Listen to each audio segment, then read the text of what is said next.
Babylonian astrology becomes canon. The most well-known compilation of astronomical lore is Enuma Anu en.lil, or Uana en.lil.la, literally when Anu and en.lil, or EAE for short, you'll often see that too. This is the U sign. We saw this again up here when we talked about Utu right here. And again, that means day, time, or sun, but here it's talking about when. We're prefacing the sentence with when. The supreme celestial deity An, sometimes you see it, but he doesn't usually get a dingir prefaced in his name. We just know that that's who we're talking about. Here, na is a grammatical element indicating possession. It's actually, if you kind of pretend you don't see this n, what it's really trying to tell us is an.a. This is the genitive. But for spelling reasons, they like to duplicate the auslat, which is the last sound over here. So instead of an-a, it becomes an-na. And here we have another an, or in this case, dingir, letting us know that this is the name of the deity. In this case, en, which is Lord, and lil, which means a number of different things, including air, wind, storms, the open air, the open sky, in some cases, ghosts. I mean, it kind of runs the gamut. So his name literally means Lord of Winds. This becomes important later when we're talking about the planet Jupiter in particular.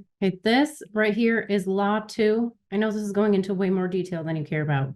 I don't know why they use Law 2. It's basically just the genitive. Here the auslat is duplicated again, and it's really just trying to tell you ak, which is the genitive. And again, Anu is the celestial god of the sky. The Sumerian version is An, and en.lil is the god of the earthly sky, as opposed to the celestial sky. So Uana en.lil.la, or EAE, includes 68 to 70 cuneiform tablets with anywhere from 6,500 to 7,000 omens, which became the hallmark of Babylonian astrology. By the way, anyone who claims to practice Babylonian astrology should be familiar with these omens. One of the reasons I don't consider myself a Babylonian astrologer is because many of these omens are extremely negative and they just don't make sense anymore. They're very outdated. They have very little place in the modern world, and many of them can be easily debunked. However, the Babylonian omens, which is what I'm getting to here, were developed for thousands of years and are a continuation of the original Sumerian astrological or astronomical meanings. But I digress. Uana en.lil.la is believed to have been compiled in its canonical form between 1595 and 1157 BCE during the Kassite period. However, evidence suggests earlier versions dated back to the Old Babylonian period, around 1950 to 1595 BCE. Subtle difference. Another well-known astrological catalog is MUL.APIN, literally the plow star or plow constellation. It's primarily concerned with 66 stars and constellations and their rising, setting, and culmination dates. The canonical text has been dated to 1000 BCE, but like other Babylonian astrological texts, they're likely a remnant of a much older Sumerian astrological tradition. In fact, the 17 constellations in the prominent path of the moon, or Kaskal Ushu,